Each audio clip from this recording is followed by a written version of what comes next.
So we might not know the term plastic leakage, but we've all seen it. It could be the bottle on the side of the road or the plastic straw in the turtle's nose.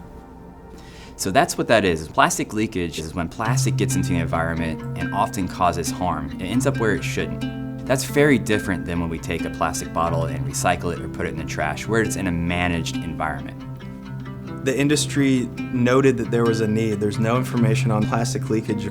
So Quantis Plastic Leak Project was about 35 different stakeholders, brands, retailers, industry organizations like Cotton Incorporated. We also had NGOs, and this multi-stakeholder group agreed this was the correct way to define plastic leakage and measure it. The industry is focused, and everybody's doing this. Oh, microfibers, we want to eliminate microfiber shedding. But macroplastics are 98% of the overall volume of plastic waste in the environment. We need to zoom out and look at the macro and microplastics.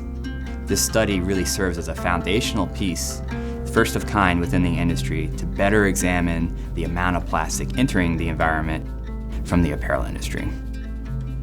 Apparel is responsible for 14% of all plastic leakage. This accounts to about 8.3 million tons of plastic leakage per year. That's about 820 times more weight than the Eiffel Tower. One of the key takeaways from the study was that synthetic garments leak about 10 times more plastic into the environment than cotton garments. The reason why that the garment itself, when it's a polyester t-shirt, for example, is indeed plastic. And when that garment gets shipped to a country that doesn't have proper waste management, that can become plastic leakage itself and end up on the ground and in the environment in situations that can have negative impacts. As a scientist and a co-author of this paper, this is a highly technical problem. There's a lot of different numbers in here. So it's really important when you're interfacing with the broader industry to make sure whatever you're basing your decisions on is rooted in scientific evidence that is peer-reviewed and justified to truly have a positive impact. I think the world is having an awakening moment surrounding plastics and what they're doing to the environment.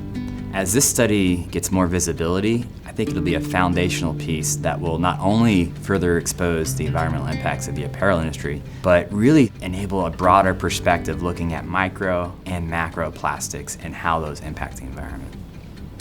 If we use natural fibers like cotton, we are not using plastic and we are avoiding this big macroplastic leakage problem that we have identified in this report.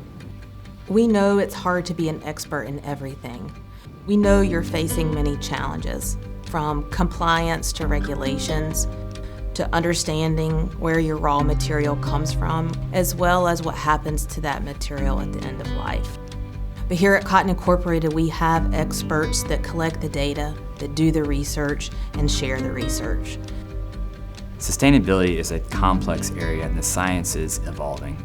This is one example of how the science has evolved to catch up with the environmental impacts of our human activities. As we look to the future, more science will become available to better quantify the environmental impacts of our decisions with our clothing. I want to recognize the contribution of the cotton industry towards developing the necessary science to measuring sustainability.